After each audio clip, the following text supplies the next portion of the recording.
इस आयु में हम गलत कदम ना उठाए, इस आयु में हम धर्म से जुड़े रहे, भक्ति से जुड़े रहे, सत्संग करते रहे।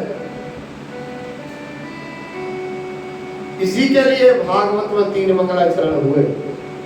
जो जवान है सुखदेव जी, उन्होंने लंबा मंगलाचरण किया।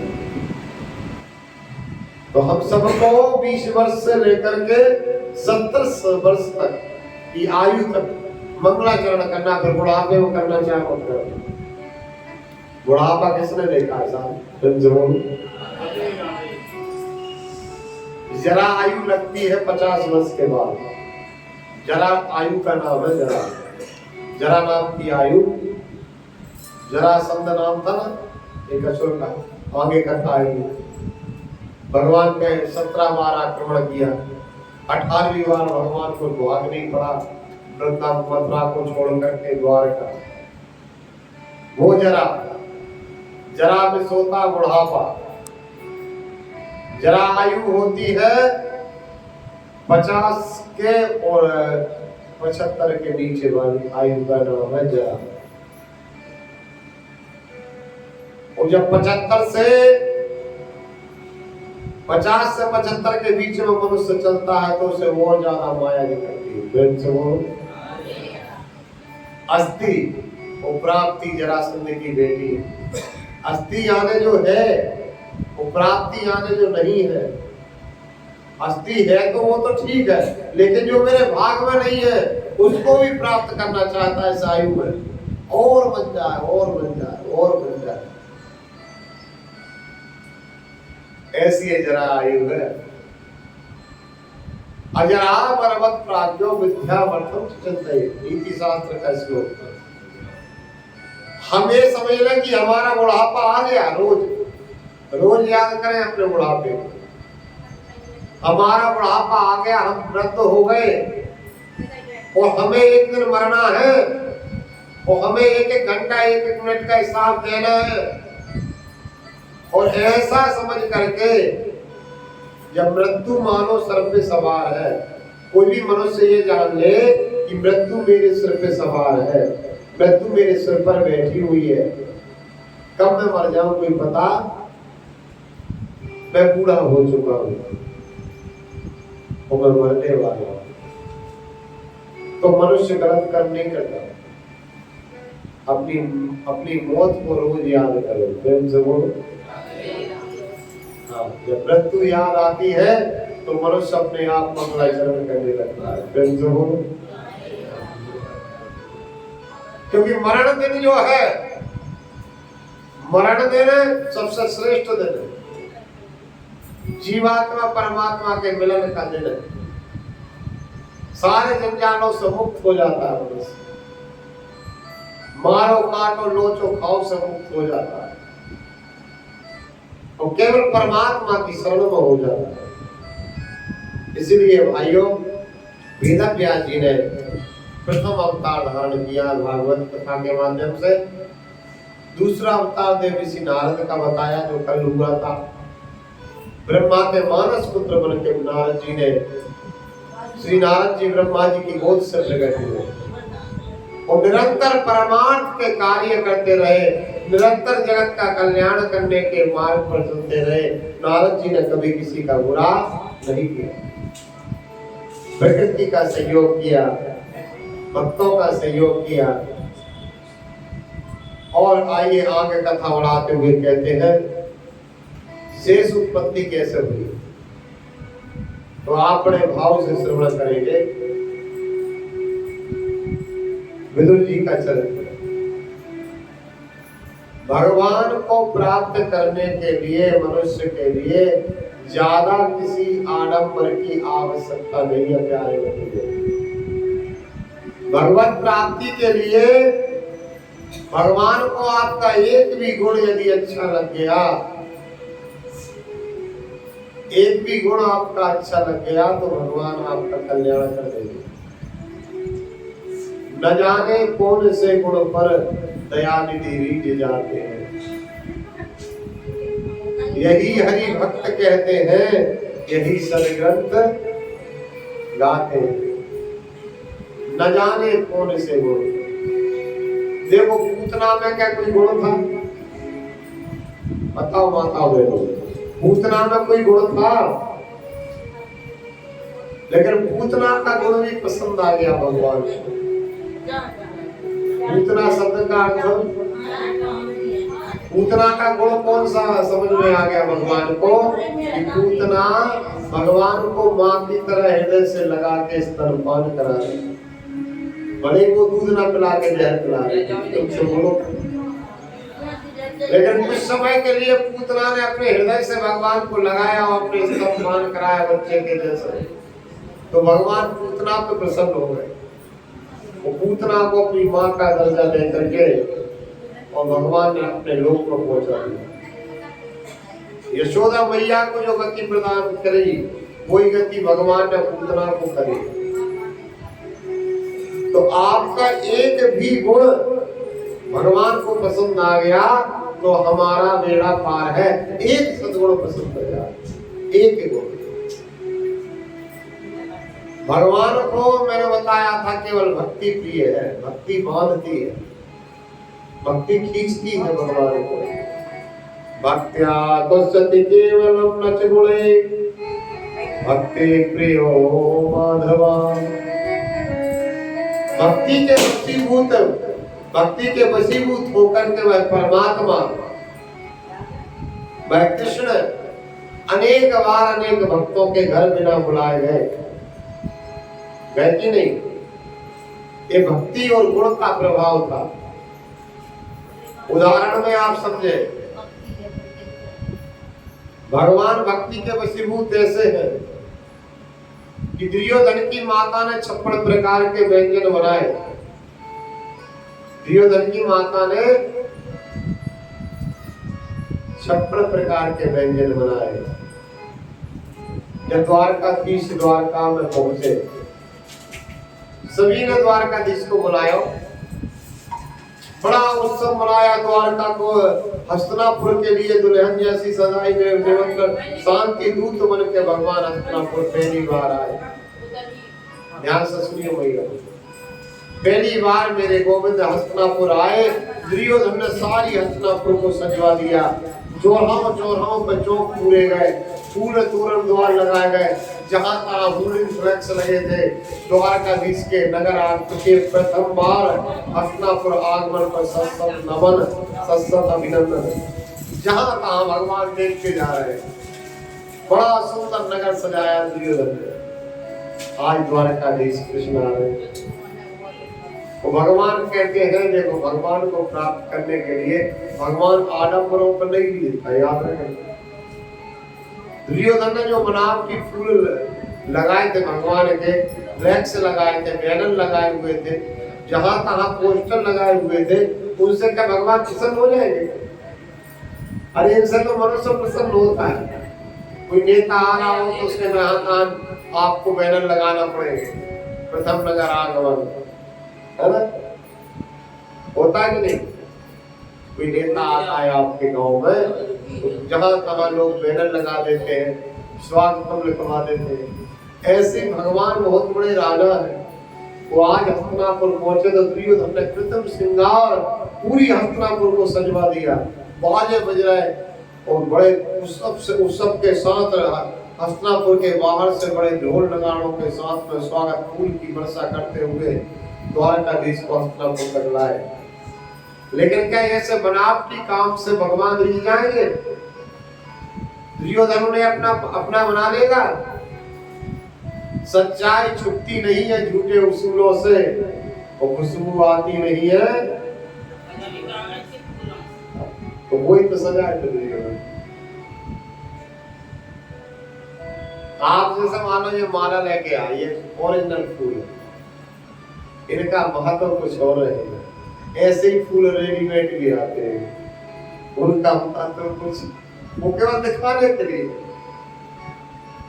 है ना, लेकिन इनका लाभ फायदा अलग है।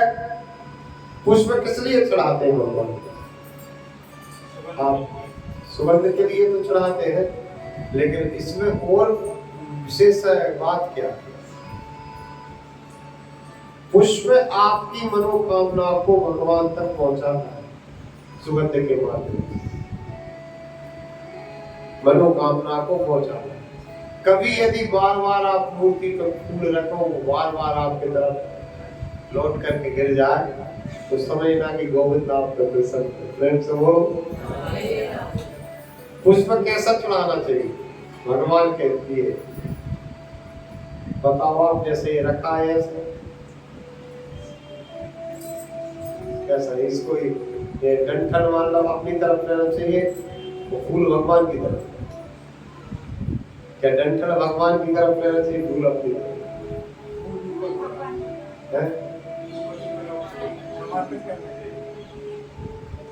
डंठल हम लोग क्या करते हैं, डंठल भगवान में अड़ा देते हैं, तुम इसको गिरफ्त न कर पाओ। प्रेम से बोलो।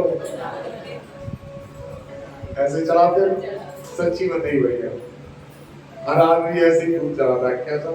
ये नहीं, जब वो उसको लगाते तब लगाते, नहीं तो ऐसे ही चढ़ाते सब। ऐसे ही ज्यादा लोग चढ़ाते हैं, जबकि फूल चढ़ाना चाहिए ऐसे भगवान जिससे ग्रहण करे।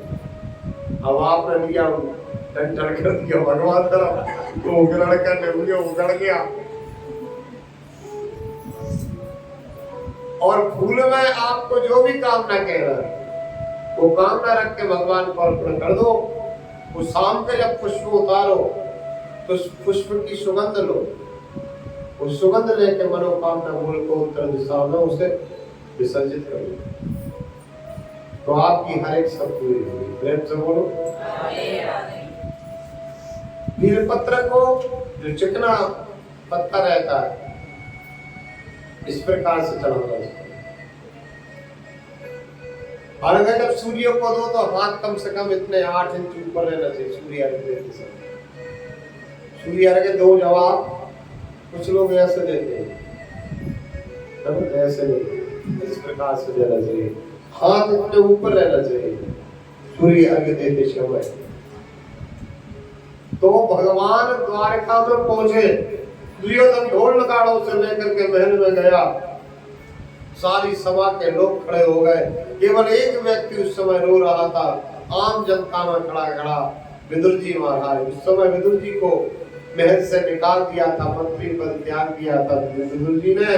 और विदुर जी मन में पश्चाताप कर रहे थे, आज यदि मैं मंत्री होता हस्तिनापुर का, तो द्वारकाधीश के चरण करीब से छू लेता, लेकिन आज मैं इतना बड़ा अभागा हूँ कि जब मेरा मंत्री पद मुझसे छिन गया, जब भगवान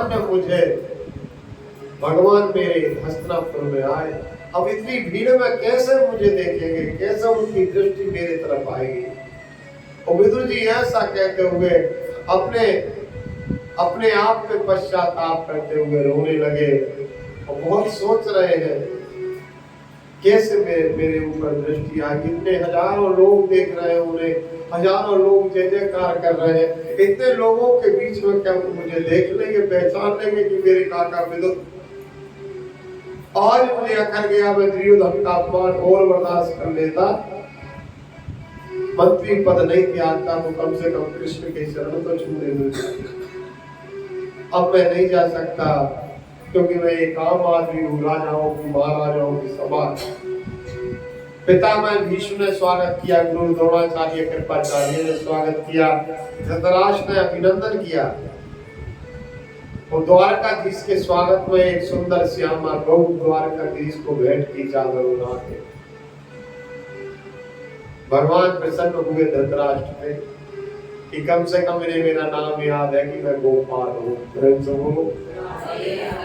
और काम भी नहीं याद है, भले मैं राजा बन गया इतना बड़ा, लेकिन गौओं से मेरी निष्ठा बचपन से रही है और गौ सेवा मैंने बचपन से की है, इसीलिए महाराज धृतराष्ट्र ने गौ ही भेंट में दी।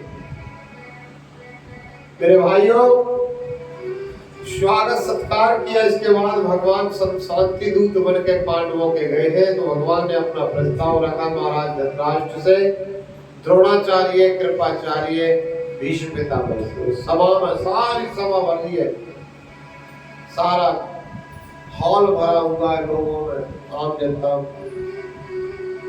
हे महाराज धृतराष्ट्र, आज हस्तिनापुर राज्य में जिस प्रकार से वीरों का जमड़ का इकट्ठा हुआ है, आज हस्तिनापुर राज्य में ऐसे ऐसे वीर हैं, भारत के किसी राजा के पास ऐसे वीर योद्धा नहीं है।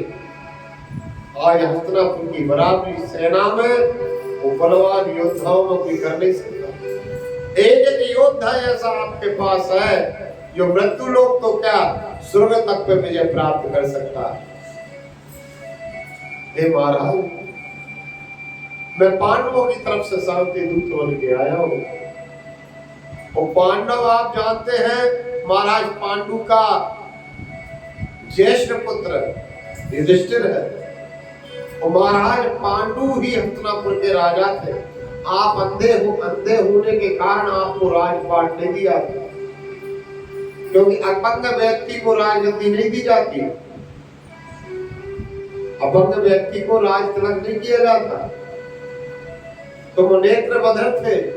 वो नेत्र बधिर व्यक्ति प्रजा की क्या रक्षा करेगा जो अपनी रक्षा नहीं कर सकता।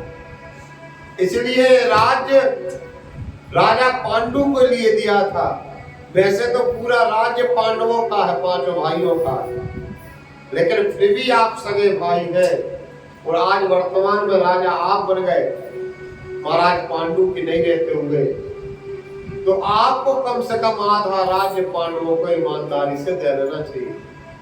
आपने खांड प्रस्थ उनको दिया, खंडर भूमि, बंजर भूमि, बेकार भूमि, सबसे गिरी हुई भूमि राज्य की।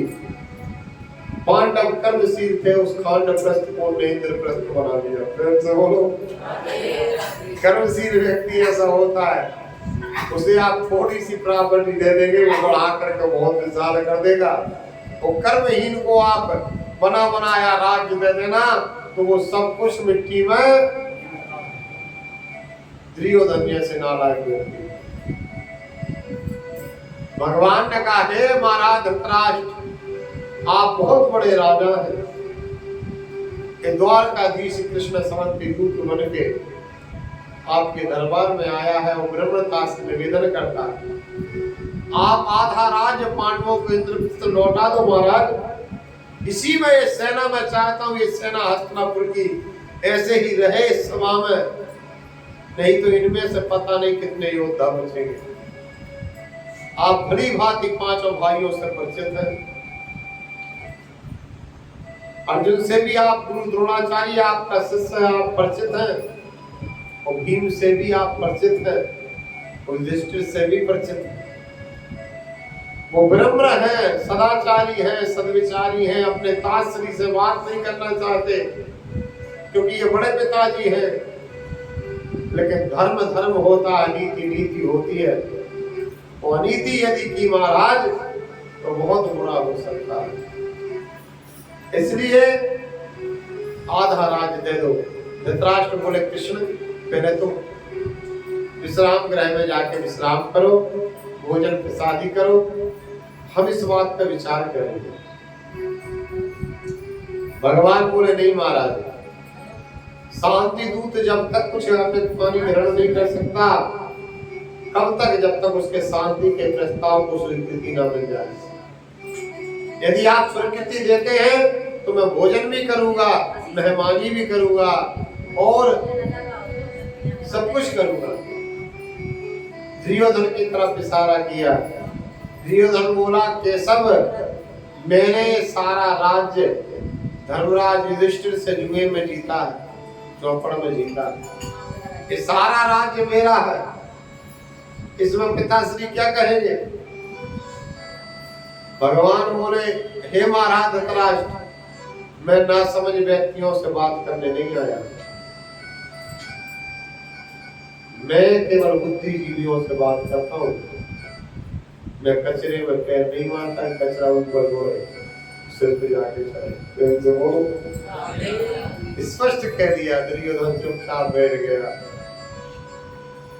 इसलिए महाराज, मैं आपसे फिर करबद्ध प्रार्थना करता हूँ, पांडव आपके पुत्र हैं। और पुत्र में एक पुत्र के लिए आप पूरे अंधे नहीं हो सकते। लोग आपको जन्मजात को अंधे हैं, लेकिन मैं जानता हूं आप अंधे नहीं थे।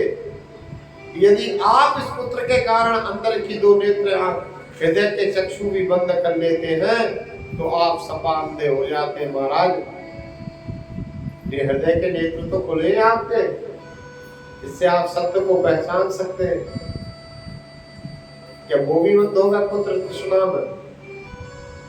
वो बंद हो गए तो महाराज आपकी आंखों में आंसू नहीं बचेंगे। मैं अभी भी स्पष्ट कह रहा हूं, पता नहीं कौन कौन के सब पे आपको रोना पड़ेगा।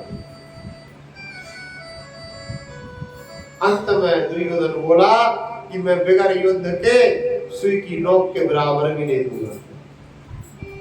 न तो युद्धम, युद्ध के बिगर मैं कुछ नहीं दूंगा। तो भगवान ने कहा, हे धृतराष्ट्र, ये तुम्हारा बेटा नासमझ योद्धा है, इसकी बात मान करके आप इतने सारे लोगों को बलि नहीं चढ़ा सकते। दुर्योधन ने कहा कि ये ग्वाला ज्यादा ही बात कर रहा है। फिर तो दुर्योधन बोला, भैया कृष्ण, मेरे घर में खड़े होकर के तुम मेरा अपमान कर रहे हो, वो अपमान कर रहे हो, मेरे सत्कार को स्वीकार नहीं कर रहे। एक अपमान है, दूसरा अपमान मुझे नालायक कह रहे हो, तीसरा अपमान नासमझ कह रहे हो। मैं चाहूं तो अभी तुम्हें बंदी बना सकता हूं। भगवान हंसने लगे। दुर्योधन, यदि तेरी यही इच्छा है तो ये भी करके देख। यही इच्छा है तो तू यही करके देख ले। यदि मुझे बंदी बना सकता है तो मैं ये खड़ा हूं, निहत्था हूं। दुर्योधन ने सैनिकों को आदेश भी दे दिया, इतना बड़ा बोल। तो सैनिक लोग बंदी बनाने के लिए गए और मेरे प्रभु ने विराट रूप प्रकट कर दिया। विराट रूप जो प्रकट किया वो भगवान के दिव्य तेज निकला कि सारे सैनिक स्तंभित हो गए। केवल उस सभा में तीन महापुरुषों ने भगवान को जरूर के दर्शन किए। पितामह भीष्म, गुरु द्रोणाचार्य और विदुर जी महाराज। सर्जन नेत्रों से अश्रुपात होने लगे पितामह भीष्म के। तब सपनी ने जाके कहा, अरे पागल, क्या कर दिया ये तुमने? ये माया भी सबको मार देगा अभी। फिर से बोलो, ऐसे व्यक्ति से हम नहीं लड़ सकते। इससे आज तक भारत में कोई योद्धा इसके सामने टिका नहीं है। ये बहुत बड़ा माया भी है। अभी यदि चक्र प्रकट कर दिया तो सब बड़ा हो जाएगा। इसलिए पागल, मजाक की के रिश्तेदार चरणों में गिर जाए। सपनी ने जाके कहा, दुर्योधन ने जाके चरण पकड़ लिया, अरे कन्हैया, अरे कृष्ण, आप तो नाराज हो गए। मैं तो आपकी बराबरी का भाई हूँ, तो थोड़ा मनोविरोध के लिए कर दिया था। ऐसा कुछ नहीं है, अभी आप रुको, माता ने भोजन बनाया, भोजन करो, आप जो कहेंगे वो हम कर लेंगे। भगवान तत्काल शांत हुए। भगवान बोले, कुमार युधिष्ठिर, दुर्योधन, भोजन दो स्थिति में हो गई। भोजन केवल दो स्थिति में होते, या तो विपत्ति हो तो कहीं भी खा लो, या फिर खिलाने वाले के अंदर प्रेम हो। आपको बिल्कुल भूख ना हो लेकिन खिलाने वाला यदि प्रेमी है तो आप 2-3 रोटी खाई जाएंगे। प्रेम से बोलो। भगवान बोले, युधिष्ठिर, हे दुर्योधन, भोजन दो विधि होते हैं, विपत्ति पड़े या प्रेम।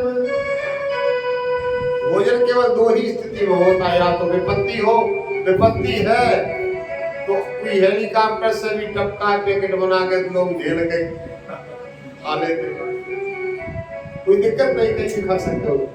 परिस्थिति यहाँ मर्यादा नास्ति। परिस्थिति में धर्म नहीं देखा जाता। देहम रक्षतु धर्म, देह की रक्षा करना धर्म है। शरीर है जब तक तो धर्म करोगे, और शरीर यदि खत्म हो गया फिर काय का धर्म। इसलिए शरीर धर्म का साधन है। शरीर का ध्यान रखते हुए, स्थिति को देखते हुए ही हमें कार्य करना चाहिए। वो परिस्थिति में धर्म को नहीं देखा जाता। देखो दुर्योधन, मेरी ऐसी कोई मजबूरी नहीं है कि मैं भोजन तुम्हारे घर करूं, तो तुम्हारे अंदर इतना प्रेम भी नहीं है, तो मैं क्यों भोजन करूं तुम्हारे घर में। इसलिए मेरा पहले से निमंत्रण है, मेरे पास चिट्ठी गई थी, कहा अभी तो आप किसी से मिले नहीं, निमंत्रण किसने किया? काका बुजुर्ग जी ने चिट्ठी लिखी थी मेरे लिए। वो काका बुजुर्ग ने कहा था कि आप हस्तिनापुर आए तो पहले दिन का पहली टाइम का भोजन मेरे घर मेरी कुटिया पर रहेगा। मैं मंत्री पद से हट गया, आप मेरी कुटिया पे जरूर आना द्वारका। बिल्कुल झूठी कह दी भगवान ने, प्रेम से बोलो, क्योंकि झूठों के सामने जो बहुत बड़े बड़े झूठा हो, समझ रहे हैं? कोई आपसे आपके सामने इतना बड़ा झूठ बोल रहा है तो आप उसके सामने इतना बड़ा बोल सकते हैं, प्रेम से बोलो। भगवान बोले मेरा निमंत्रण है। विदुर जी ने जब प्रजा के उन हजारों लाखों लोगों के बीच में भीड़ में खड़े थे ये बात सुनी तो झरझर नेत्रों से बात होने लगे। भैया भगवान कहते हैं प्रेम का भूखा हुए और प्रेम ही में सार है, प्रेम से मुझको भजे तो भव सवेरा पाए। प्रेम की परिभाषा आप जानते हैं? लोग प्रेम प्रेम करते हैं, हम तुमसे बहुत प्रेम करते हैं, प्रेम से बोलो। प्रेम होता क्या है? प्रेम की परिभाषा क्या है? हर कहीं लोग प्रेम प्रकट करते हैं, प्रेम से बोलो। प्रेम की परिभाषा होती है तब सुखे सुखित्वम इति प्रेम लक्षणम, अपना प्रियतम सुखी रहे। प्रेम में प्राप्ति की इच्छा नहीं होती कि कोई प्राप्ति की इच्छा हो। प्रेम का तात्पर्य है कि हम जिससे प्रेम करते हैं वो व्यक्ति जहां है वहीं सुखी रहे बस। गोपियां वृंदावन में रहती थी, भगवान मथुरा में रहते थे। गोपियां चाहती तो 10 बार मथुरा मिलके आ सकती थी कन्हैया से, आ सकती थी कि ना? इतना प्रेम करती थी कृष्ण से, 10 बार दिन में मिले आती। लेकिन 11 वर्ष भगवान मथुरा में रहे, 11 वर्ष में एक भी दिन किसी गोपी ने आके मिलने का प्रयास, सच्ची प्रेमी थी वो। क्यों नहीं आई पता है? क्योंकि भगवान श्री कृष्ण के शत्रु का पता है गोपियों को। भगवान कृष्ण के शत्रुओं का पता है गोपियों को। जरासंध शत्रु है, यदि जरासंध को ये बात का पता चल गया कि ब्रजवासियों से कृष्ण का प्रेम है तो मथुरा को छोड़ के वृंदावन को खत्म कर देगा। प्रेम से बोलो। और मेरे प्रियतम परेशानी में पड़ जाएंगे। इसलिए गोपियां नहीं गई कभी, ना द्वारका आई। हाँ, केवल कुरुक्षेत्र में 100 वर्ष बाद मिली भगवान को मिला। 100 वर्ष पूरे हो गए वियोग के, तब जाकर कुरुक्षेत्र के गहन काल में मेला लगा था। द्वारकाधीश भी गए थे और राधा रानी ब्रजवासी सब आए थे। ये प्रेम की परिभाषा है। नीति प्रीत परमारथ स्वार्थ नाम समझान यथार्थ। नीति प्रीति परमारथ स्वार्थ सबसे भगवान परे है और भगवान तो प्रेमी है। प्रेमी ऐसे प्रेमी हो आप कि विदुर जी ने बिल्कुल भगवान को नहीं बुलाया, भगवान बगैर बुलाया है। क्यों आए? कि विदुर जी के अंदर इतना प्रेम था। एक बार विदुर जी ने धृतराष्ट्र को बहुत समझाया। वो कहा यदा तू राजा सुस्तान साधु पुल्लेन धर्मेण विनाश दृष्टि भ्रातुर्यविष्ट सुतान विबंधुर प्रवेश लाक्षा भवने ददाहु। रात्रि में एकांत के समय जब विदुर जी मंत्री थे तो धृतराष्ट्र को जाकर के अंधेरे में रात्रि कालीन में उसके कक्ष में जाकर के विदुर जी ने नीति की बात समझाई। विदुर नीति शास्त्र है, विदुर जी का लिखा हुआ है। विदुर जी बोले हे भैया, मैं एक राजा से बात नहीं कर रहा। आप राजगद्दी पे बैठते तब राजा हूं, मैं मंत्री हूं। ना मैं मंत्री हूं इस समय, ना आप राजा है। मैं मेरे बड़े भाई के पास में आया हूं। और मेरे बड़े भाई को मैं जानता हूं कि मेरा बड़ा भाई अंतःकरण का अच्छा व्यक्ति है। हे भैया, आप तो साधु स्वभाव के व्यक्ति हैं, लेकिन आपके अंदर जो दिव्य दृष्टि थी, जो ज्ञान चक्षु थे, अंदर हृदय के चक्षु थे, वो क्यों बंद हो गए? आप सत्य क्यों नहीं देख पा रहे? भैया, ये संपूर्ण राज्य पांडवों का, आपने कितने अत्याचार करवाए हैं पांडवों पर। लाक्षा भवन जानते हैं आप? बारूद का महल बना के 5 भाइयों को बंद करके आग लगवाने का काम किया आपने बेटा दुर्योधन। हे भैया, यह अन्याय है, अनीति है। भ्रातुर एवष्ट सुतान, कभी भी भैया बांटन में बेईमानी नहीं करना चाहिए। आपने तो उनको संपूर्ण बर्बाद कर दिया। वो प्राण तक लेना चाहते थे आप दुर्योधन की बातों में लगकर। ऐसा मत करो महाराज, अन्यथा बहुत बुरा होगा, बहुत बुरा होगा। हे महाराज, मैं आपसे प्रार्थना करता हूँ, मेरे बड़े भाई धृतराज, पांडवों को उनका आधा राज्य लौटा दो। वो भी आपके बेटा हैं, भाई के बेटा हैं, दूसरे नहीं है। ये विवाद मत करो, नहीं तो जर जोरू जमीन भाई को भाई का दुश्मन, जर जोरू जमीन भाई को भाई का दुश्मन बना देती है। और मेरे भाइयों, फूट तो बहुत सुनी, पर भाई भाई सब फूट नहीं। फूट बहुत है दुनिया में, लेकिन यदि सगे भाइयों में फूट हो जाए तो वो फूट बहुत खतरनाक होती है। इतिहास का बात है, सगे भाई थे रावण और विभीषण, फूट हुई। नीति की बात विभीषण ने कहा और रावण ने लात मार के विभीषण को घर से लात मार के, और लात मारने के बाद विभीषण ने कहा, आप मेरे पिता के समान है, बड़े भाई हैं, आपने मेरे ऊपर चरण प्रहार कर दिया, वो कोई बुरा नहीं लगा मुझे।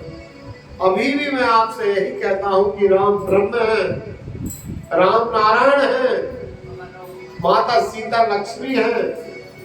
आप माता सीता को लौटाए आओ तो हे रावण, अचल राज करोगे, लंका का अचल राज, नहीं तो इस कुल में कोई बचने वाला नहीं। रेत्रिय चोर कुमार गांवी, आपने प्रिया की चोरी की है, स्त्री का हरण किया है। और विभीषण ने नीति की बात कही तो रावण ने लात मार के विभीषण को भगाया। विभीषण लंका में धर्म था, हस्तिनापुर में विदुर जी धर्म के अवतार थे, साक्षात धर्म। आपके घर में परिवार में कोई सदाचारी धार्मिक व्यक्ति हो, कभी ऐसा आप मत कर देना जैसा रावण ने किया और जैसा दुर्योधन ने किया। विभीषण जैसी लंका से निकला उसी समय कह दिया,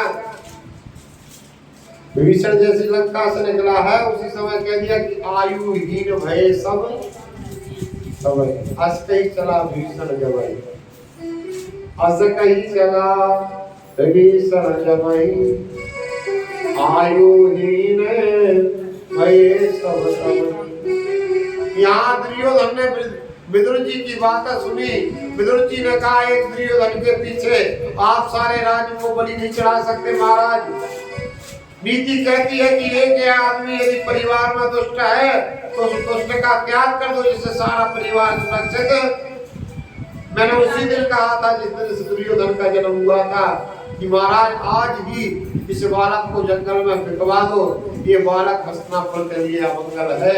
लेकिन आपकी पुत्र तृष्णा ने नहीं उसको जंगल में फेंकने दिया। आज वो सारे राज्य को मरण सम्मानासन में करवा देगा। ये बात दुर्योधन ने सुनी तो दुर्योधन थाली बजा के आया, बोला, वादासी पुत्र, अपने टुकड़ों पर पलने वाला हमारे पिता को हमारे खिलाफ भड़का रहा है, आज से निकल जा तू, आज से इस राज्य का मंत्री नहीं। तो पता है विदुर जी ने अपनी पगड़ी उतारी, धनुष्यमान उतारे, ये क्यों रखे चोर दहली पे, यदि ये नहीं उतारते ना तो दुर्योधन के मन में ये लग सकता था कि शायद लौट के आने का विचार, लेकिन अपने सब कुछ शस्त्र जो थे वो रख दिए। पहले देखा अपने भाई की तरफ, अश्रुपात होने लगे जब भतीजे ने इस प्रकार की बात है कही। दासी पुत्र भले ही सौतेले भाई थे, अंबालिका की दासी से जन्म हुआ था, लेकिन मेरे भाइयों कभी धृतराष्ट्र या पांडु ने सौतेले भाई नहीं माने कि दासी के पुत्र। लेकिन आज पुत्र के कारण धृतराष्ट्र ने एक बार भी ये नहीं कहा दुर्योधन से ये तेरे चाचा है, तू कैसी बात कर रहा है। अंत में समझ गए, रोते हुए सब कुछ त्याग कर विदुर जी उस कुटिया में रहने लगे। और भगवान विदुर जी के पास में पहुंचे। इतने लोग पता है किसी प्रकार से भी इन लोगों को किसी प्रकार से भी सत्य बोलने से डरना नहीं चाहिए। कौन कौन बोल सच में वेद गुरु तीन जो सच में यानी मंत्री, वेद यानी डॉक्टर और गुरु जो बात है उसको स्पष्ट कह देना चाहिए। सच में वेद गुरु तीन जो प्रिय बोलई भयास राज धर्म तन तीन कर होए बेगहीना। एक एक के कारण तन का वेद यदि झूठ बोलता है तो आपके शरीर का नाश हो सकता है। मंत्री झूठ बोलता है, सत्य को छिपाता है तो राज्य का नाश हो जाएगा। और गुरु यदि झूठ बोलता है तो आपका जीवन बर्बाद। इसलिए लोग स्पष्ट कह देते हैं। और आज विदुर जी निकले हैं, विदुर जी के घर भगवान पहुंचे। विदुर जी का असीम प्रेम था। विदुर जी बाजार में गए थे मक्खन मिश्री लेने के लिए, पीताम्बर लेने के लिए कि भगवान आएंगे, उन्हें मक्खन बहुत प्रिय है, मक्खन खिलाऊंगा, मिश्री खिलाऊंगा मेरे भाइयों। लेकिन पता है विदुर जी ने मन में ये सोचकर बाजार चले गए। यहाँ भगवान सीधे दुर्योधन के यहाँ से निकले और पहुंच गए। जाकर के विदुरानी के गेट बंद थे। भगवान ने आवाज लगाई, काकी द्वार खोलो, मैं द्वारकाधीश कृष्ण। उस समय विदुरानी स्नान कर रही थी। स्नान करते हुए उन्होंने कहा पता नहीं कौन है। तो माता ये कपड़ा ऐसे दांतों में पकड़ के लाती है, उत्तरी वस्त्र दांतों दबा के चली आती है नहा के। तो दांतों में पकड़े पकड़े आई और गेट खोले तो साक्षात भगवान द्वारकाधीश कृष्ण द्वार पर खड़े थे। प्रेम में बहबल हो गई, उसी के मारे भूल गई और वस्त्र छूट गया दांत से, निर्वस्त्र स्थिति में हो गई। भगवान ने अपना पीताम्बर उठाया और काकी के गले में बांध दिया। और गले में बांध दिया लेकिन उसको सुध नहीं है, स्तंभ सी रह गई, नेत्रों से अश्रुपात बहने लगे। भगवान ने कहा काकी अंदर आने की नहीं कहूँ, मुझे बहुत भूख लगी। हाथ पकड़ के लगी, नहीं चलो चलो यहाँ बैठो, यहाँ नहीं ऐसा ही यहाँ बैठो। पूरे घर में रहने के फ्री भगवान को उल्टी वो पहले चार पाई बना लेते ना, रस्सी बोल के छोटी सी खटुलिया सी, उस खटुलिया को उल्टी रख देगी इस पर। भगवान उस खटुलिया पर बैठ गए और बोले काकी बहुत भूख लगी, कुछ लिया खाने के। तेरे काका गए हैं, बाजार गए हैं तेरे मक्खन मिश्री लेने के लिए, आते ही होंगे, रुक जा कन्हैया रुक जा, अभी ठहर जा, आने वाले होंगे। ऐसा कहा भैया। भगवान बोले नहीं जो रखा हो वो दे दे। देखो जब प्रेम होता है वहाँ आदमी नहीं सोचता क्या बनेगा, कह देता है कि जो हो भैया वो ही दे दो, बहुत भूख लगी। यहाँ अधिकार होता है। दुर्योधन के 56 प्रकार के व्यंजन त्याग के गए।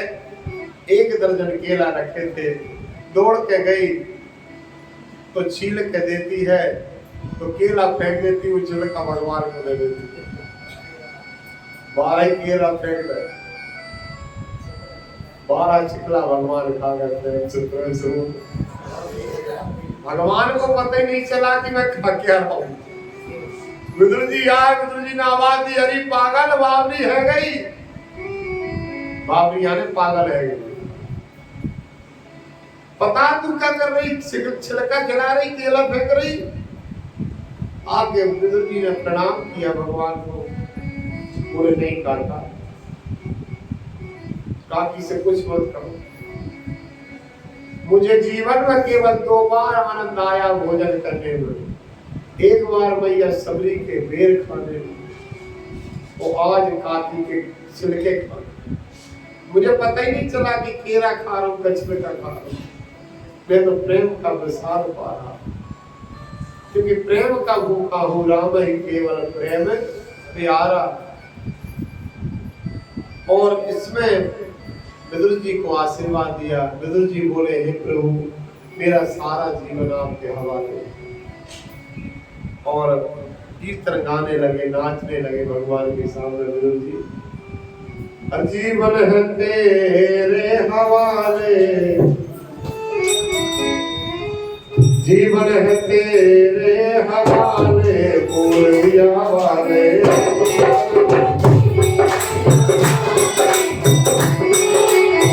जीवन है तेरे हवाले, पूर्णिया वाले। जीवन है तेरे हवाले, पूर्णिया वाले। प्यारी पूर्णिया वाले, मीठी पूर्णिया वाले। प्यारी पूर्णिया वाले, मीठी पूर्णिया वाले। प्यारी पूर्णिया वाले, मीठी पूर्णिया वाले। प्यारी पूर्णिया वाले, मीठी पूर्णिया वाले। जीवन है तेरे हवाले, पूर्णिया वाले। जीवन है तेरे हवाले, पूर्णिया वाले। दोनों हाथ को तालियों से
प्रभु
कन्हैया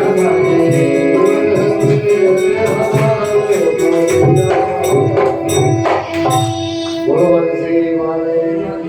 और बुद्ध जी ने अपने आप को ये अपने सारे जीवन के लिए भगवान के हाथों में सौंपा। प्रेम से बोलो जय श्री कृष्ण, जोर से बोलो जय श्री कृष्ण। और भगवान ने अपने बुजुर्ग जी ने अपना सारा जीवन भगवान को सौंप कर भगवान वहां से गए विदाई लेकर के। और दुर्योधन के जो अपमान हुआ विदुर जी के लिए, विदुर जी का मन उसमें से दुखी रहता। तो विदुर जी भारत की यात्रा करने के लिए निकल गए। बीच में ब्रज में जब पहुंचे तो उद्धव जी से मुलाकात हुई। उद्धव जी ने उस समय जब विदुर जी उद्धव जी से मिले तो भगवान जाते जाते उद्धव से कह के गए थे कि जब मेरा प्यारा विदुर तुम्हारे पास दुखी होकर आए उद्धव, तब तुम उनसे बोलना कि भगवान अपने लोक को जाते समय तुम्हारी याद कर रहे थे। इतना बोल दोगे तो मेरा विदुर बहुत प्रसन्न होगा, बहुत प्रसन्न। और उद्धव जी से जब मिले विदुर जी 4 मिले 64 खिले। जब भक्त से भक्त मिलता है या भक्त से भगवान मिलते 4 मिले, नजर से नजर जैसे ही मिलेगी तो फोटो पर मुस्कुराहट हो जाएगी। 32 दांत हमारे 32 सामने वाले। 4 मिले 64 खिले, 20 रहे कर जोर। हरिजन से हरिजन मिले तो हर से 7 करोड़। 3.5 करोड़ रोम में सामने वाले के। ऐसा वेदों में बताया है हमारे संपूर्ण शरीर में 3.5 करोड़ रोम छिद्र होते हैं। प्रेम से बोलो। विश्वास नहीं है दिल लेना कभी। 3.5 करोड़ हर से 7 करोड़ 7 करोड़ रोम छिद्रों में आनंद भर जाता है। विदुर जी ने खूब जी भर के भेंट की उद्धव जी से। उद्धव जी ने भगवान की दिव्य कथा श्रवण कराई। वो कहा कि भगवान जाते समय आपको याद कर रहे थे। इतना सुना विदुर जी ने झरझर नेत्रों से अश्रुपात होने लगे। मुझ कुछ विदुर को, मेरे जैसे अधम को भगवान ने अपने लोक में जाते समय याद किया। आप मुझे ये बता दो उद्धव जी कि मेरे जैसे व्यक्ति को कैसे याद कर सकते हैं? उनके तो लाखों करोड़ों भक्त हैं, पूरा सारा संसार उनका भक्त है, लेकिन उन भक्तों में मेरी याद में जाते समय आई। कहा उद्धव जी बोले, उन्होंने कहा था जब मेरा भक्त विदुर दुखी होगा तब वो वृंदावन आएगा, मथुरा आएगा। उस समय तुम उद्धव उसका मार्गदर्शन करना, क्योंकि मैंने तुम्हें दिव्य दृष्टि दी है। वो बता देना वो मैत्रेय मुनि के पास चले जाएं। मैत्रेय मुनि शेष उनका जो भी संशय रहेगा विदुर जी का, वो मैत्रेय नाम के महात्मा हरण कर देंगे। तत्काल मैत्रेय जी के पास गए। वो मैत्रेय जी से जाके प्रश्न किया है कि प्रत्येक मनुष्य सुखी होना चाहता है, लेकिन मनुष्य सुखी क्यों नहीं हो पाता? हर मनुष्य प्रयास करता ना, बताओ। हम जमीन जायदाद मकान दुकान वाहन इत्यादि बनाते हैं सुख के लिए, बनाते ना। प्रत्येक मनुष्य पूरी शक्ति लगा देता है सुखी होने के लिए, पूरा जीवन लगा देता है कि मैं सुखी हो जाऊं, लेकिन सुखी हो नहीं पाता। प्रेम से बोलो। विदुर जी ने कहा क्या खेल है प्रकृति का, मेरी कुछ समझ में नहीं आता। हे मैत्रेय जी, प्रत्येक मनुष्य सुख सुविधा प्राप्त करने के लिए सारा जीवन अपना बलिदान कर देता है, लेकिन मनुष्य के लिए कोई ना कोई दुख सदा बना। कभी पुत्र तृष्णा का रहता है, कभी मित्र तृष्णा का रहता है, कभी लोक तृष्णा। बताओ आप लोगों में कुछ सुखी है? अकेला पैसा से सुख नहीं मिलता, याद रहे। यदि आपके पास सब कुछ है, आनंद है, तो शरीर में दुख हो जाएगा। प्रेम से बोलो। बीमारी आ जाएगी। मैंने ऐसे कई लोगों को देखा है कि जो सब कुछ होते हुए भी बगैर घी की रोटी खाते हो, सब कुछ होते हुए भी बगैर शक्कर की चाय पीते। प्रेम से बोलो। क्योंकि डॉक्टर के पास गए, अरे वो लोग चाहे तो रोज काजू किशमिश खाएं, इतना पैसा है, लेकिन डॉक्टर ने कह दिया, मैंने कहा महाराज आप तो रोज काजू किशमिश खाओ, इतना पैसा है, फिर आप ये ऐसा भोजन क्यों करते? मूंग की दाल और रोटी बिगड़ गई। डॉक्टर ने कहा महाराज यदि जीवित रहना तो सब कछु को प्रणाम कर लो। जो बोलो। तो जिसके खाने हैं, जिसके दांत हैं, उसके खाने नहीं है, और जिसके खाने हैं उसका दांत नहीं है। प्रेम से बोलो। विडंबना बड़ी कर रही है।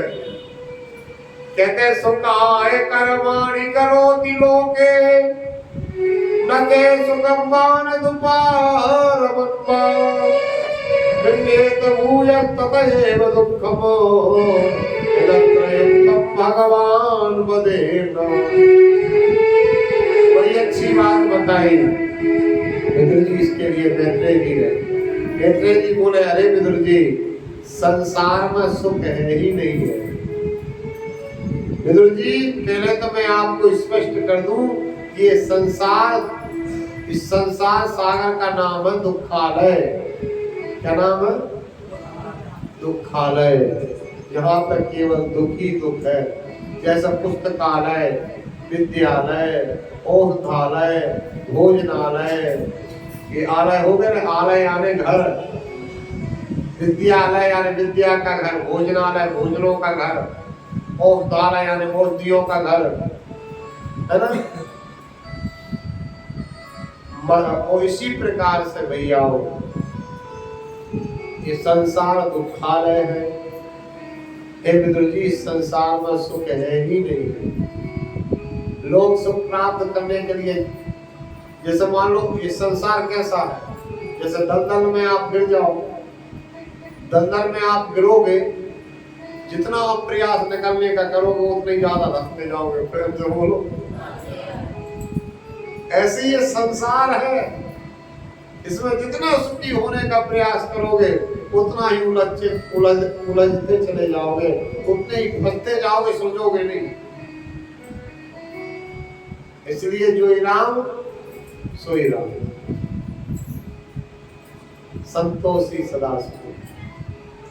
गज धन वाज धन भूमि धन और धन रतन खजान, जब आवे संतोष धन तो सब धन धूल समान। जब आवे संतोष धन तो सब धन धूल। संतोषी व्यक्ति सुखी। मेरे भाइयों, मैंने एक दिन और बोला था, कोई तन दुखी कोई मन दुखी, कोई धन में रहा है तो उदास, थोड़े थोड़े सब दुखी सुखी राम के। इसलिए मैं आप सबसे निवेदन करूं, इस संसार में क्या है, असारे खलु संसारो, ये संसार कैसा है, पत्ता गोभी के समान। पत्ता गोभी की सब्जी आप बनाइए, बताओ पत्ता गोभी कितनी अच्छी लगती है दिखने में, है ना। ऐसे गोल गोल संसार है। प्रेम से बोलो। दिखने में बड़ा अच्छा लगता है, पत्ता गोभी बड़ी अच्छी लगती है। अब पत्ता गोभी के आप पत्ता पटाओ, पत्तों को निकालोगे, इसके अंदर कुछ निकलेगा तो सिवाय पत्तों के कुछ निकलेगा? यदि इच्छा हो किसी की इसके अंदर कुछ होगा, वो पटा है तो केवल पत्ते ही पटने हैं और कुछ नहीं मिल रहा। ऐसे ये संसार है, संसार दुखों का घर है और यहाँ पे कोई सुखी हो ही नहीं सकता। कोई तन से दुखी है, कोई मन से दुखी है, कोई धन से दुखी है, कोई वाणी से दुखी, अनेक प्रकार के दुख, क्योंकि ये दुखालय है। केवल विदुरजित सुख है तो वो है परमात्मा के चरणों में, और चरणों से मनुष्य दूर रहता है। अविनाशी होते हुए भी, नित्य शुद्ध बुद्ध आत्मा होते हुए भी, वो मनुष्य जो सुख बाहर ढूंढ रहा है, वो सुख उसके अंदर है, बाहर के साधनों में नहीं है। ये पंखा चल रहा है अभी सुख दे रहा है, कहीं लाइट चल जाए तो अभी दुख देने लगेगा। प्रेम से बोलो। संसार के साधनों से जो सुख मिलता है वो क्षणिक सुख है, समझ रहे हैं आप?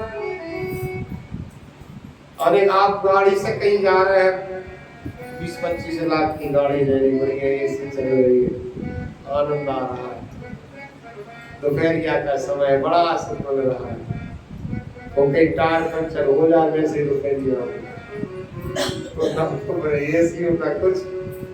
तो वही जो वस्तु संसार में सुख देती है वही वस्तु हमें दुख देती है।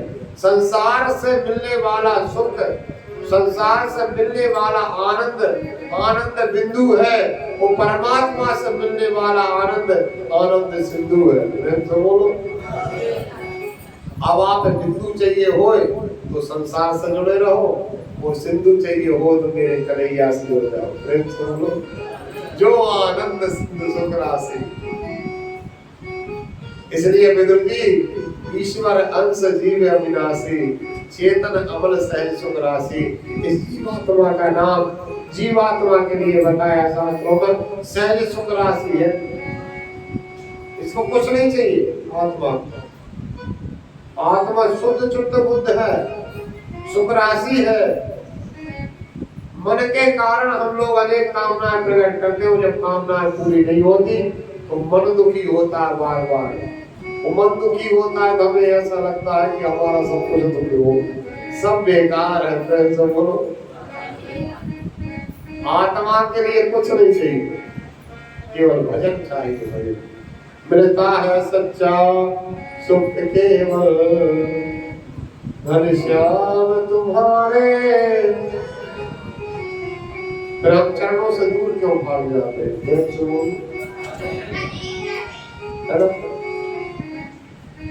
भगवान के चरणों में सुख है। इसलिए संसार में कहीं सुख नहीं है। ब्रह्मा जी की उत्पत्ति सृष्टि के बारे में समझाया कहते जी ने। भगवान ब्रह्मा से रुद्र की उत्पत्ति हुई। भगवान शंकर ने से ब्रह्मा जी ने कहा, बेटा मेरी सृष्टि की वृद्धि करो। भगवान शंकर बोले ठीक है जी। भगवान शंकर ने भूत प्रेत गणों प्रकट कर दिए, तो ब्रह्मा जी की जो बनी बनाई सृष्टि थी उसे और खाने लगे। भूत प्रेत प्रकट कर दिए भगवान शंकर ने। तो ब्रह्मा जी ने जितनी सृष्टि बनाई थी उन भूत प्रेतों ने वो सृष्टि नष्ट कर दी। ब्रह्मा जी बोले, बेटा रुद्र तुम्हारी सृष्टि यही रोक दो, हम तो बना देंगे, आप तो प्रेम से भजन करो। भजन करो, इसके बाद तुम्हारी शादी होगी, अंबिका भवानी तुम्हारी पत्नी होगी, तुम्हारा नाम रुद्र होगा और आगे चल के नाम तुम्हारा शिव पड़ेगा, शिव से शंकर पड़ेगा। तो सृष्टि के त्रिदेवों में श्रेष्ठ देव होंगे, तो घर घर में तुम्हारी पूजन होगी। बहुत सारे लोग तुम्हें महादेव भी कहेंगे अपने त्याग के कारण। अंत में ब्रह्मा जी के दाएं अंग से महाराज मनु, बाएं अंग से शत्रुपा जो निकली है। 10 मानस पुत्रों के बाद सनंदन सनत कुमारों के बाद मनु को आदेश दिया ब्रह्मा जी ने कि मनु तुम तुम्हारे मैथुन धर्म द्वारा अपनी पत्नी के द्वारा बेटा अपनी संतान को जन्म दो। मैं कब तक मन से बेटा बेटी बनाऊंगा? प्रेम से बोलो। अब तन के द्वारा रचना करो। प्रथम पुरुष महाराज मनु, वो प्रथम स्त्री है भारत की महारानी शत्रुपा। स्वयं भू मनु और शत्रुपा सृष्टि अनुपा। दंपति धर्म आचरण का अजहु गाव स्तुति ग्रस्त जीवन हो तो महाराज मनु जैसा, महारानी शत्रुपा जैसा ऐसे पति पत्नी होना चाहिए। पति पत्नी ऐसे नहीं होना चाहिए बात बात पे लड़ाई करें। प्रेम से बोलो। ईश्वर ने संयोग बनाया, ईश्वर ने विधान बनाया, उसको स्वीकार करना चाहिए। कुछ लोग पति पत्नी दिन भर तांडव करते, है ना? सुबह से शाम तक काट साट कर दे एक दूसरे, नरे पति नरी पत्नी, प्रेम से बोलो। अरे महाराज, मनु का गृहस्थ आश्रम उठा के देखना, दोनों पति पत्नी में अत्यधिक प्रेम है, ब्रह्मा के पुत्र हैं और 10 मानस पुत्रों में एक है, और अद्भुत प्रेम है दोनों के अंदर, अद्भुत भक्ति है दोनों के अंदर भगवान की, अद्भुत दाम्पत्य जीवन। 5 संतानें हुई, 3 बेटियां हुई, देवहूति, आकुति और प्रसूति। 2 पुत्र हुए, प्रियव्रत और उत्तानपाद। जिसमें से देवहूति का विवाह ब्रह्मा के पुत्र जो छाया से प्रकट हुए हैं, कर्दम ऋषि नाम के महात्मा, जिन्होंने जन्म से लेकर के जवानी तक अपने भगवान त्रिदेवों की साधना करी, और ब्रह्मा भगवान नारायण की तो इतनी भक्ति करी कि भगवान नारायण कई बार इनके पास में बच्चे बन के गोदी में खेलने लगे कि अपने पुत्र रूप में तुम मुझे स्वीकार करने के लिए वरदान मांग रहे। कर्दम जी बोले कि देखो भगवान, मैं वरदान मांगने के लिए तपस्या नहीं कर रहा। जब बोलो आपकी समस्या क्या है, आप बार बार क्यों आ जाते हैं मेरे पास? फिर एक दिन भगवान सुंदर नारी बन के आ गए, मोहिनी रूप धारण करके। कर्दम, तेरी भक्ति इतनी श्रेष्ठ हो गई कि तू मुझे पत्नी रूप में स्वीकार कर ले। प्रेम से बोलो। कर्दम जी बोले देखो, मैंने आपसे निवेदन किया है कि आप मेरे भजन में अपना करो, ना मुझे पत्नी चाहिए ना पुत्र चाहिए, मुझे तो भजन चाहिए। तो भगवान नारायण बोले मैं अब नहीं रह सकता, तेरी भक्ति इतनी उच्च कोटि की हो गई कि मैं बिगड़ तुझे कुछ दिए रह नहीं सकता, वरदान तो मांगना पड़ेगा तुझे, या वरदान मांग या कुछ भी मांग या मुझे ही मांग रहे। प्रेम से बोलो। भक्ति में इतनी बड़ी शक्ति है, भगवान चुंबक जैसा खींचता है, लेकिन भक्ति उच्च कोटि की हो तब। ये नहीं है कि एक आदमाला करी और सीधा। प्रेम से बोलो। 24 घंटा के लिए एक माला करके 24 घंटा रिचार्ज बैटरी बात करने के लिए तैयार। प्रेम से बोलो। मेरे भैया हो, भक्ति हो तो कर्दम जी जैसे। अंत में भगवान जिद पकड़ने लगे, कर्दम मुझे पता है तुमने मेरा भजन क्यों किया, वो पता है तो भी बताओ ना। तुमने सुंदर पत्नी प्राप्ति के लिए भजन किया। पत्नी यदि सुंदर होती है, पत्नी यदि सुलक्षणा होती है, पत्नी यदि मर्यादित होती है, तो उस पुत्र का जीवन स्वर्ग बन जाता, उस पति का जीवन स्वर्ग बन जाता। वो पत्नी जिसकी कुलक्षणा होती है, पत्नी जिनकी कर्कशा होती है, पत्नी जिनकी दुष्ट होती है, तो जीते जी उस पुरुष का जीवन नरक हो जाता है।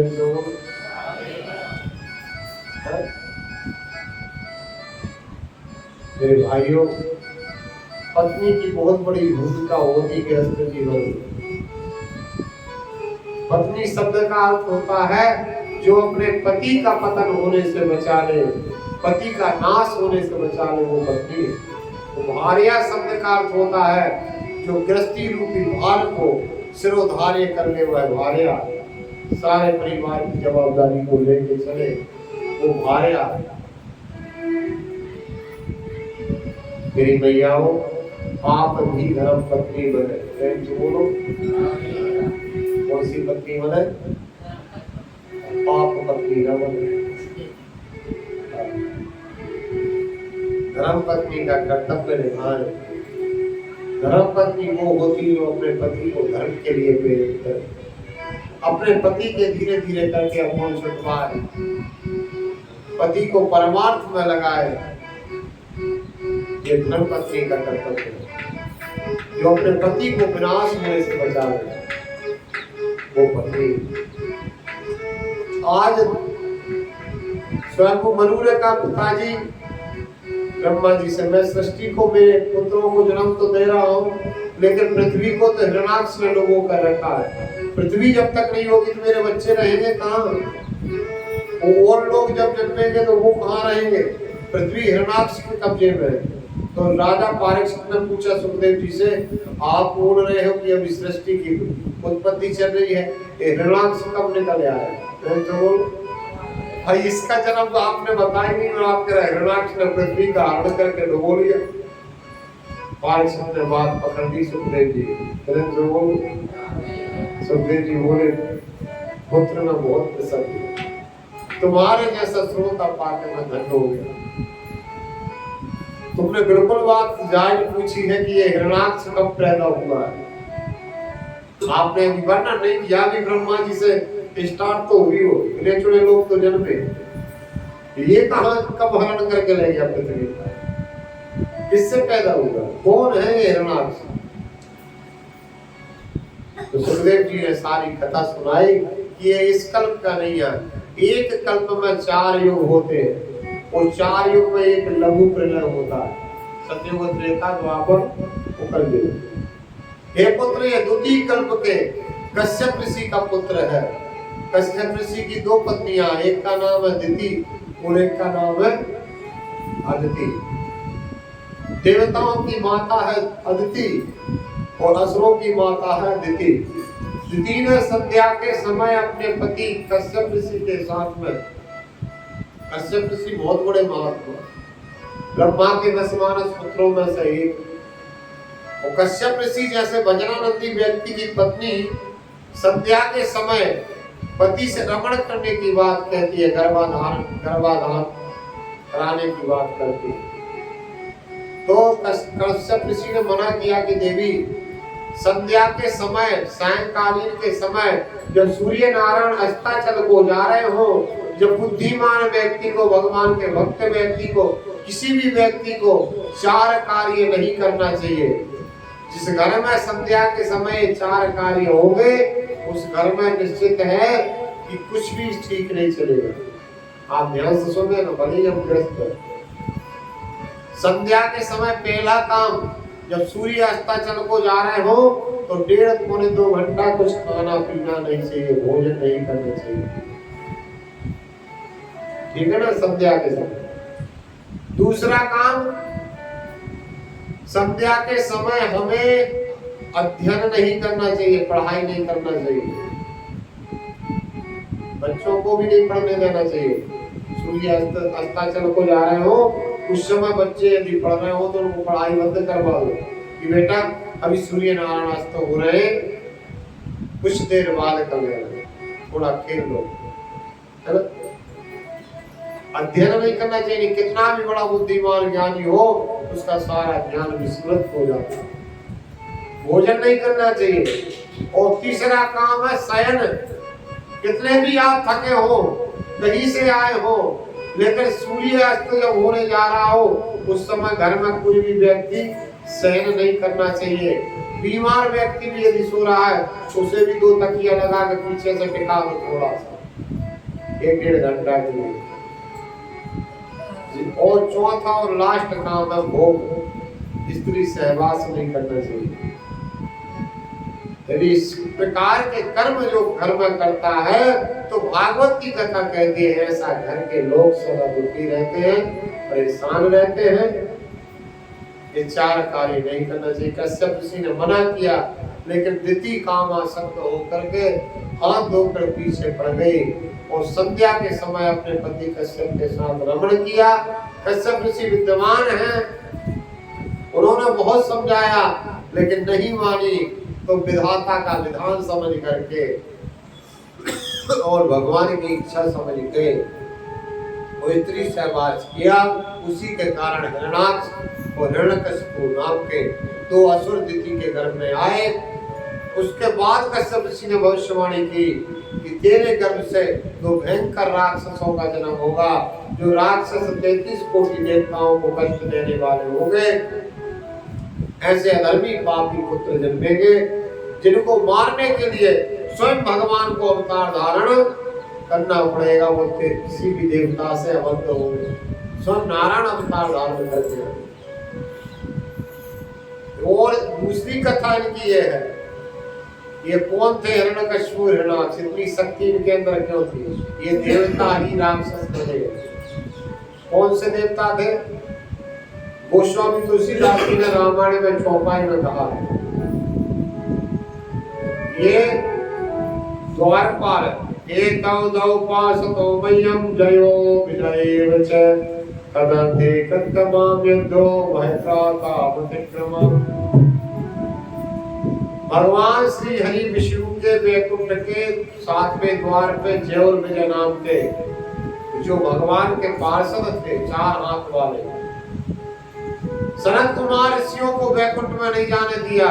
और सनत कुमार जैसे महात्माओं से ये लोग बोले कि आप भगवान से मिलकर क्या करोगे बाबा, तुम्हें जो कुछ चाहिए वो मुझसे भिक्षा में मांग लो, हमसे वरदान मांग लो, हम भी भगवान हैं, प्रेम से बोलो। तो सनत कुमारों ने कहा अच्छा तुम भगवान हो, ऊंच निवास नीच करतूती, इतने श्रेष्ठ लोक में रहकर भगवान के सानिध्य में रह करके अपने आप को श्री हरि विष्णु बताने लगे तुम दोनों, तुम्हारे तो अंदर बहुत निकृष्ट सोच है। इसलिए सनत कुमार बोले हम श्राप देते तुम्हें, तुम 2 जन्म 3 जन्म के लिए घोर निशाचर योनि में चले जाओ। फिर तो बोलो द्वारपाल हरि के प्रिय दो, द्वारपाल हरि प्रिय दो, जय अनुपीत जान सबको, जय अनुपीत जान सबको, प्रसाद दो नहीं भाई, प्रसाद दो नहीं भाई, तामस असुरे दिल पाई, तामस असुरे तामस असुरे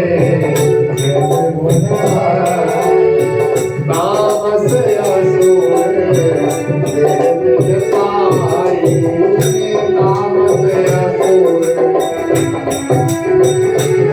ओ विजयी शबर वीर विधाता, विजयी शबर वीर विधाता, हरे हरे बपू एक दिखाता, हरे